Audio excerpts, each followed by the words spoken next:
Hello, everyone. It's Isaiah Houston, and I'm here with the reigning national champion, Hansel Aguero, and just going to talk to you guys a bit about YCS Pasadena, how everything went, and the look ahead to this Tier 0 format.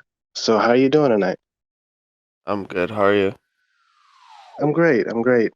So I wanted to get some of your thoughts about YCS Pasadena. Do you have any thing to take away from how the event went, some of the top 32 lists, and just the format in general?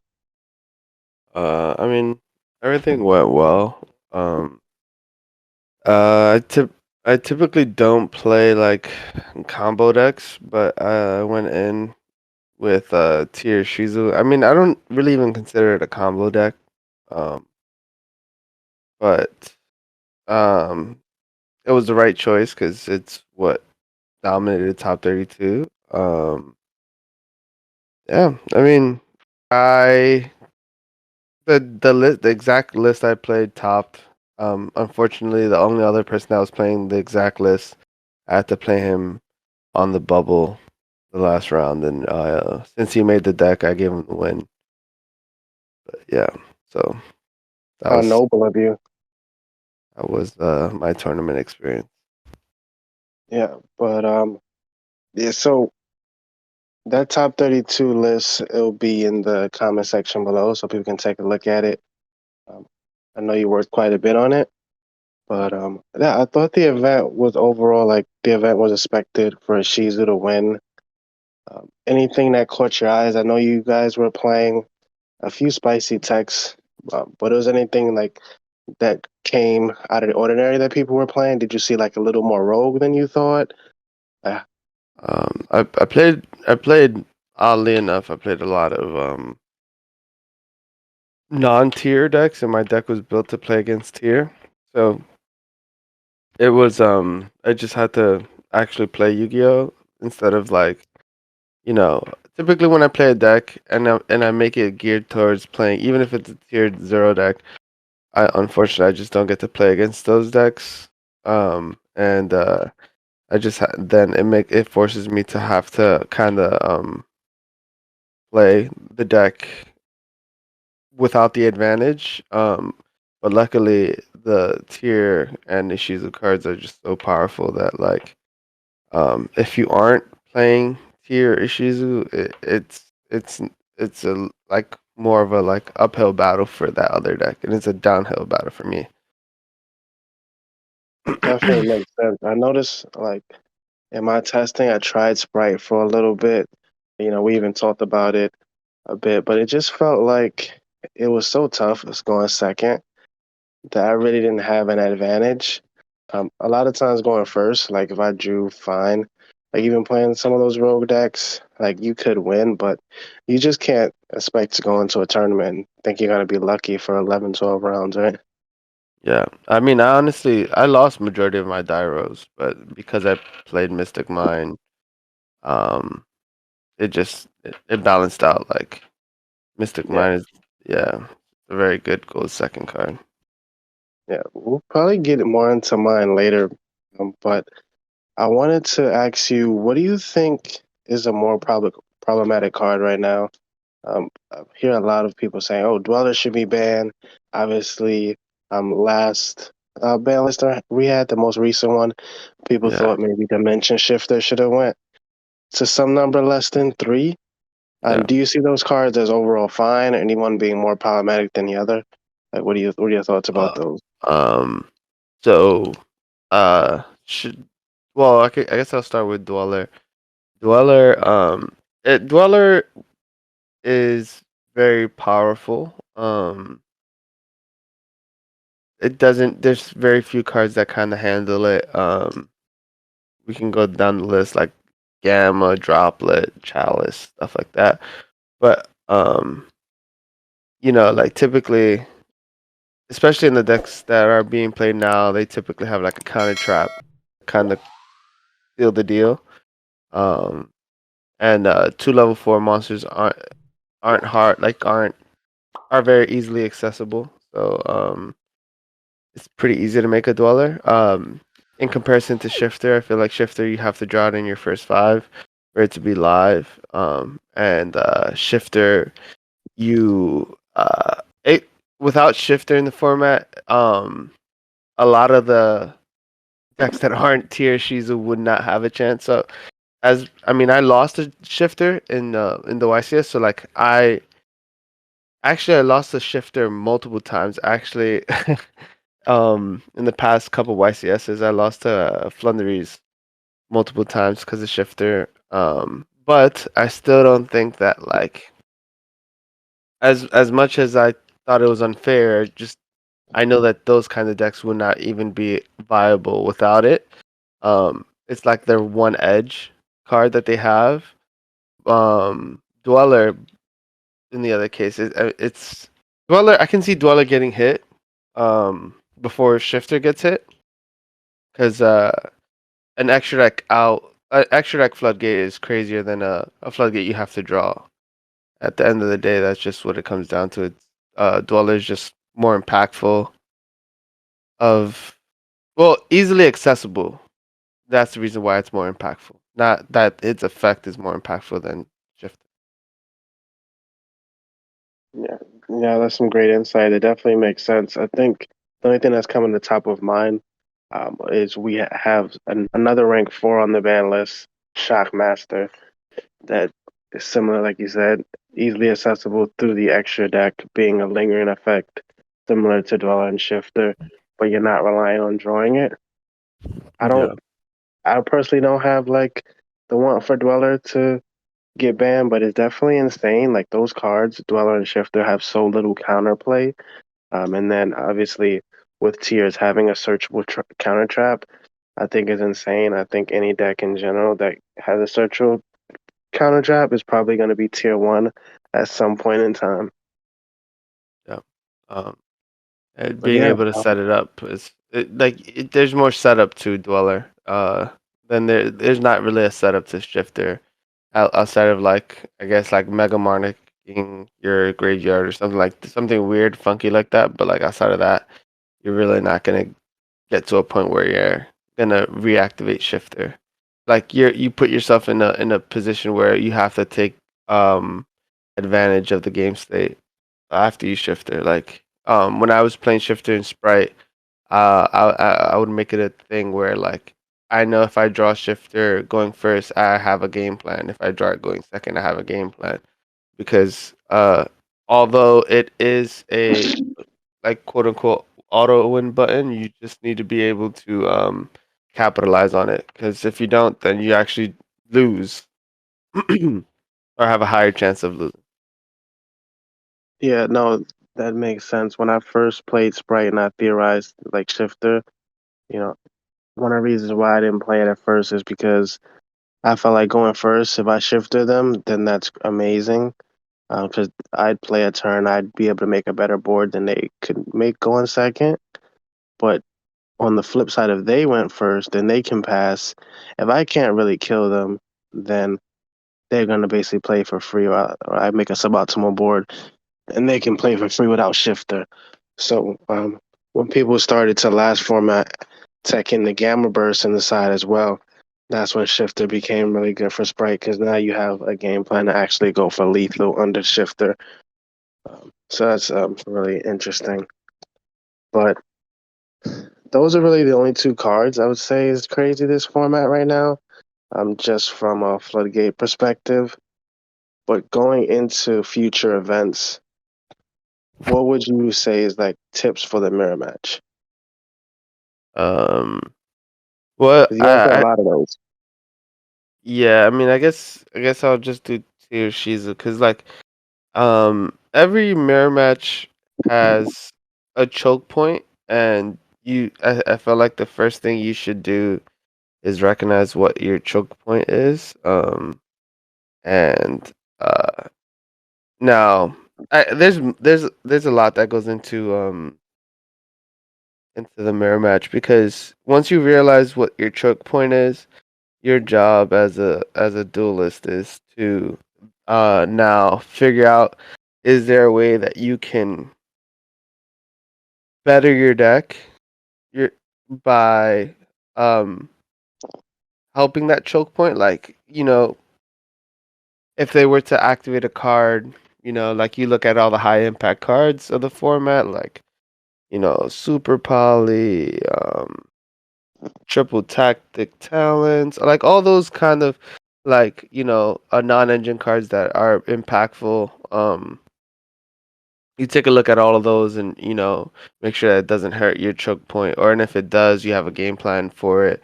Because like realistically, like you're in a long tournament, you're gonna see a bit of everything.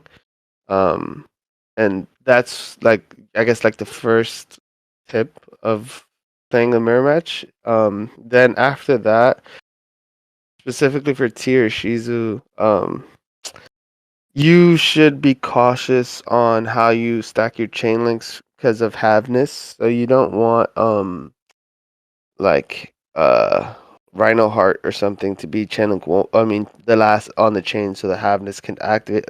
Your opponent's halveness could activate. You want to be cautious of that.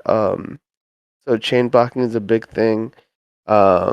Chain blocking actually, I mean, people chain block for like Bell and Ash and stuff like that, but you have to be realistic. Like people aren't on Ash if they're if you're playing the mirror match, you should like not really play around Ash and play towards the cards of the format.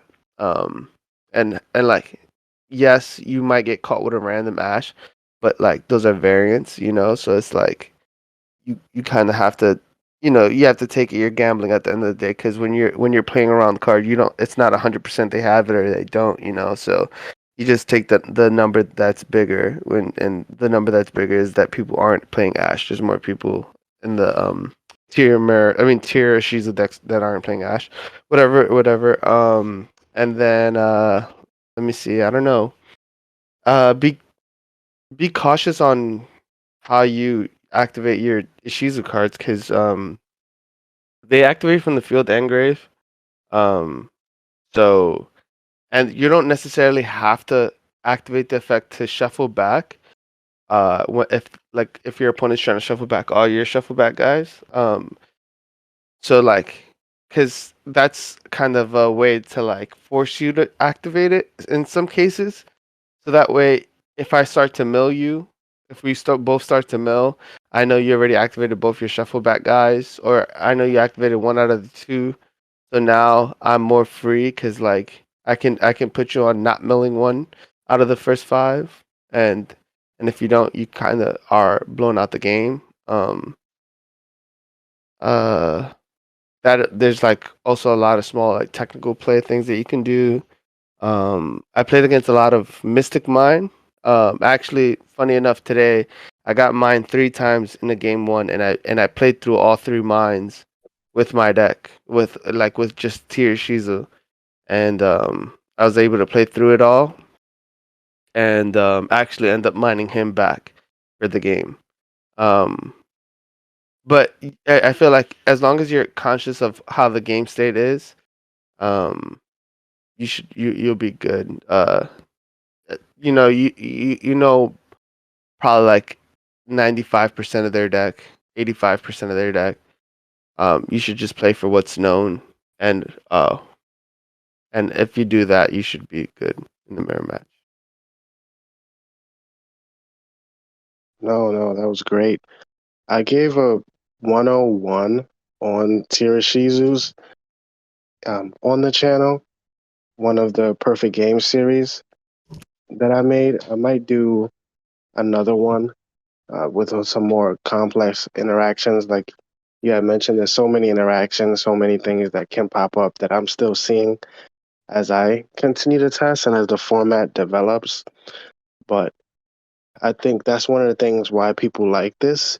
This is one of the only tier zero format where it puts a lot back on skill versus like some of the recent tier zero formats that we've seen. It's kind of like, okay, did you go first? Did you draw the dark ruler? And like those really didn't happen, or you didn't draw like these said cards that are unsearchable, that you don't have a chance to win. When your opponent makes Dweller, it kind of may feel like that, but other than that, like I mean, there's still a few like deck building options that people haven't solved yet. There's still a lot of room for your opponent just to mess up and you to win off of that. So it feels like there's a bit of skill in the format that people are enjoying I mean, with here. I've been playing Yu-Gi-Oh for a long time, and like I can tell you for free that like um if my opponents never messed up, like I would probably lose all the time. Like the thing is that like the thing about Yu-Gi-Oh is that you're on a clock. You know, like you have only a certain amount of time to think about what's the correct play. Like if we all had an infinite clock on what to do, like we would always play perfect. And like the way Yu-Gi-Oh has been shaped now, it's like a new set comes out almost. I feel like every event, like you have to play with a new set. So that means new rulings on certain cards, for whatever it is, and kind of shifts some technical play because now you have to play around certain cards. You can't do things that you once could have because there's now a new card that can punish that play and whatnot. Um, so like someone who's very knowledgeable is going to try to play at the highest level, and someone who isn't paying too much attention to the meta might not. And like they're more liable to make a mistake and play into a new card, which the player A who's like keeping up with the meta has an edge, and like because his opponent isn't keeping up with the meta and didn't make the correct play, they're gonna lose. So it's like, and you can't. I feel like you can't chalk it up to like you can't chalk that up to like the player B who didn't put enough time and effort in. Like that's on them. um I like I've went to events and I didn't put enough time in, and I've definitely lost, and I didn't play around the card that I should have. So I've been in both shoes. I've been in the shoes where I tested a lot for the event and I kind of know everything that I should be playing around, and then I've also been in the shoes of the player who's like, you know what, I just showed up. Like like that's as far as that's as far as I took my testing. Like I just kind of came through with this deck, whatever. Yeah, I mean, I feel like if you get to that last round before going X3, I feel like you did decent at the event. Like going X3 last round, like at least that kind of like my cutoff. Obviously, like the goal is always to make it into the top 32, but I feel like at that point you left it down to variance. There was probably one or two plays that maybe you messed up on or something you didn't see. And that means like there's just a little more room for improvement, and then you can break into that top 32 play out. But a lot of people like the new format. Do you think that after Pasadena, I know you played mine. We talked about there being a lot of technical play in Yu-Gi-Oh! In general, people messing up. There's a lot of chain links to manage. There's a lot of things you have to think about having this orange light, when you're using your shuffle guys. Got to think about the Bistic cards, all these type of things. Yeah. Shifter as well. Do you think Mystic Mind will ruin another format?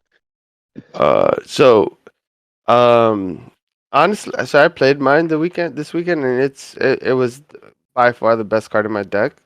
Um, and but the thing is that like with the thing is that Mystic Mine is a very like powerful card, and I do think it has the opportunity to ruin formats, but it's also not the easiest card to play under.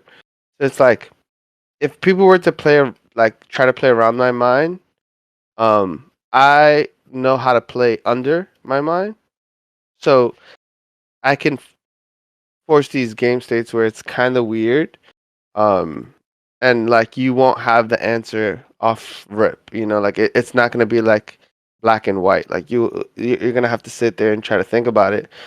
But again, like I said, that there's only a certain amount of time you could actually sit down and think about what to do. And then there's like variants of like milling and what to mill and whatnot. But back to Mystic Mine.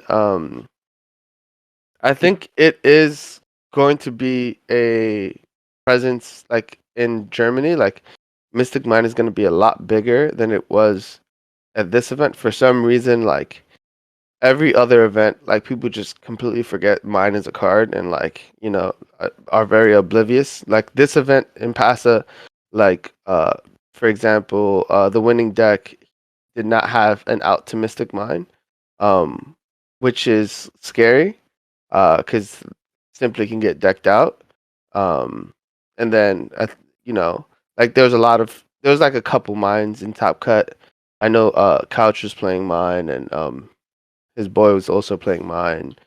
Um, like, and that's I think Europe is gonna take that and probably make it a little bit better. That's I do give it up to like some. I fuck with like a lot of my European players. They do their mind shit pretty well. They play mine very well. That's the thing with mine. Like once it comes into the format, and it creates this weird kind of like paradox where if you over prepare for it, like that means you're playing cards that are just not optimal in the matchup that you should be preparing for. This is a little bit different since it is a more of a one deck format. yeah, So I'm interested to see how that will shape up, but I definitely agree. Like that mine will be a lot more prevalent, which is crazy because I feel like I've seen a lot of well-known European players like completely ignore mine too. Like I've seen only like events where people are top and they had one feather duster and at the time one red reboot in the side from mine. I'm just like, yeah, that's kind no, of scary that's not to enough. think about. But Well, like I mean, you can't. Sometimes you can't ignore in engine outs, like not for nothing, right? Like so with especially with Mystic Mind, like since I played it all weekend, I know since since I know my deck and I know what they can do under mine because I have a game plan under mine as well. Like if I have the field spell up and they mind me, I can chain the shuffle back guy, shuffle back a name, and then the field spell pops to mine. Um, so like that's like a small interaction. Like there's a lot of small things that you should always like kind of keep in the back of your head. Like okay, so I have this if they have mine. I have the counter trap. Like I don't even have to flip the counter trap. I can just leave the counter trap set, activate the shuffle back guy, use my field spell to pop the mine. Now I still have the counter trap. They still have to deal with the counter trap, and I'm completely fine with that. You know, so like again, like maybe if they just side the one duster, they probably have like some sort of game plan, for mine, which is something that I feel like you should if you're playing mine, you should have that in the back of your head. And if you're not playing mine, you should also this is like things that you should be looking out for, you know? hmm I've seen people not really playing the duster, even though I tend to like playing that duster too because there is like flow lingering around. But a lot of people were on heartbeat Yeah, when I I played play a Heartbeat. mine out. Yeah. Only scary thing is we could get to a format or like a place in the format where it's a one deck format, and a majority of people could just be maining three mine, Yeah, I mean, but and that's that could fine. be really like, that could be a little toxic to think Th- about. I think it's fine. So I actually played a mirror match over the weekend of the YCS, and it was I didn't know him, but people told me that he's pretty good. I forgot his name, but he was playing tier, and I was also playing tier. He was also playing mine. I'm playing mine. Um, game one, I opened up well. Game two, I almost break his board. And then I end up scooping because of time, and I don't want to kind of like push through. So I'd rather go into a game three. I make my board. Um, I milled the heartbeat. He minds me. Um, I activate the shuffle back guy. Shuffle. Oh, sorry. He minds me for the first time. Activate crime, pitching a shuffle back guy. Then he goes, activate his shuffle back guy to try to shuffle back my shuffle back guy. Right. So that kind of telegraphed that he has Mystic Mind. Right. So I went shuffle back guy, activate my shuffle back guy, shuffle back a name, my heartbeat, and something else. Oh, his other shuffle back guy. Sorry, I'm calling them shuffle back guys, but I don't know their actual names. Then I shuffle my deck, whatever, put those cards back, activate my field spell to pop my Kaleido Heart. My Kaleido Heart sends um a tier name, summons back Kaleido Heart. I fuse with the tier name, and make Kalos search my heartbeat. So now I played around the mine, and he still has to deal with Sulik, and he's under Dweller. Um, he scooped that right then and there, because he kind of figured that's the game. He can't sit on mine and hope to win. Um, but like, there's definitely ways to like be proactive, like and it's not bad. It's you can definitely beat mine. It's not impossible. Yeah, that definitely like searching kid on your opponent's using kid on your opponent's turn to search a heartbeat is a pretty clean play. After the YCS, I started testing a lot with mine. Me and my testing partner both put mine in our deck, and it was crazy the win percentage of the person that actually saw mine in the mirror. Yeah. Because I mean, a lot of my games, not for nothing, with 2-0. yeah, Um, so the way it actually went that day of testing, whoever saw mine won, except for one game where I beat him because I actually played around the mine. He started like Reno, and like I bisted it, the name, and it was his first name, but like, I could tell his hand was weak. He only had a couple cards in hand, and I had like Elf.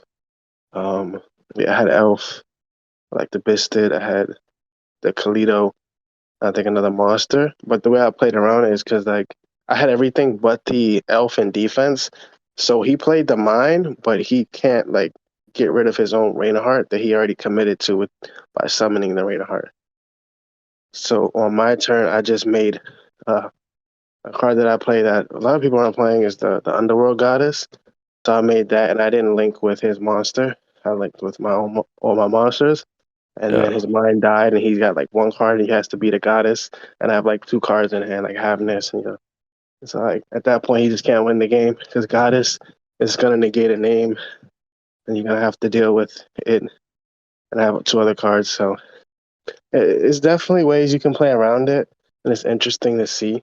Um, I'm curious as to you oh, mentioned a lot about new formats, and this month or like last month has been a lot with new formats. I personally like new formats because, or like playing events with a new format, new ban list. But I feel like it kind of weeds out people that like aren't prepared or didn't put in the time. Like realistically, not everybody has the time to put in to it, and then yeah, like a lot of games you'll win off of like skill. Your opponent just you know not being that most experienced player. But as we kind of get this first event, you see everybody's trying everything. Then we're gonna get to Germany, and you're gonna see people getting better with the deck. By the time Costa Rica comes around and regional season comes back around December, that's when I expect to actually go. Like if I go to a regional and the person I sit in front to actually be decent with the deck to good, because now they've had so much data to look at. They've had people like now they're playing the deck for beyond a month. yeah.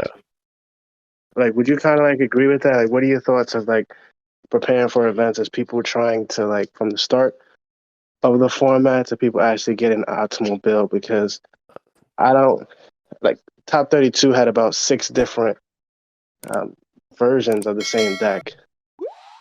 Yeah. Yeah. So like, yeah. Obviously, the more time people have to play with the deck, the better they will get. The more knowledge shared, the more like information uh shared, the better the community will get with the deck. Then like also another big thing is like um and the more optimized the list will become. There's going to be clear cut lists like, okay, so if you're going for this is what you should be on, and then if you're trying to go for this combo, this is what you should be on. Like typically, like similar to like past formats, like there was tier where there was like bread and butter tier with like hand traps, and like they were just trying to do like very simple things, and then there was like more high impact tier where they were like trying to end on like elf and dweller and all this like stuff. And I feel like the same thing is going to be used for like the ratios on Ishizu cards, and then like ratios on tier cards, and like that's all gonna all kind of falls under the umbrella of deck building, and that's ultimately what determines like what the I wouldn't say casual player, but like your round 5 opponent at a regional is going to be playing. I wouldn't put them on anything too crazy. Um, but yeah, like they're going to be playing whatever like the bread and butter and whatever tech that they feel like is best.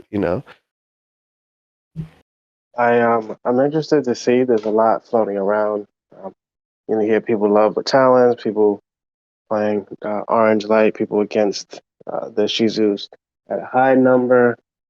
I know I'm personally not a fan of like playing more than 8 Shizus in my deck, so interested to see by the time like we have Germany and then we have Costa Rica to see how the list shape up and what is the bread and butter like list. But Yeah, yeah, I do mean, you have anything closing statements wise as far as like going into Germany, like what to expect and just about the format in general? To wrap um, things up? I think the deck that is going to win is going to be the deck that plays mine the best, or the person who plays around mine the best. That's like I can see mine being in the finals, and that's what's gonna determine like how well can you play around this card. It's a very real card. You have tools to kind of beat it. It's honestly I didn't think I would like tier as much as I do. I kind of like all the small utility of like Stelic being able to get rid of a monster so I can play under mine. Like I'm looking at the names right now: Keldo to banish off field, and Medora to banish off field, and stuff like. It's all very cool. But yeah, that's my closing statement. I think mine is going to be in the finals, and we'll figure out whether or not will it win another championship.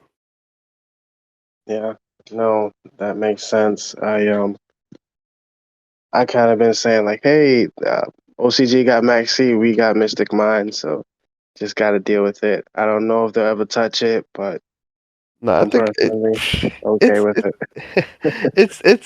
so it's unfair, but like so is the boards that fucking that tier is making tier making some very unfair boards.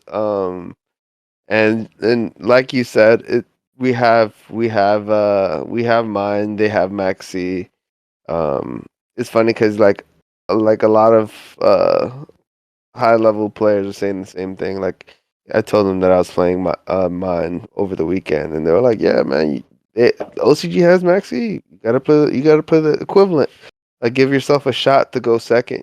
Like you can't rely on talents to be able to or droplet. Like droplet was like the biggest myth of over that weekend of pass up. People were just like, yeah, like you just drop the Dweller, you'll be all right. Like until you get crimed for your life savings, and you're Oh my God.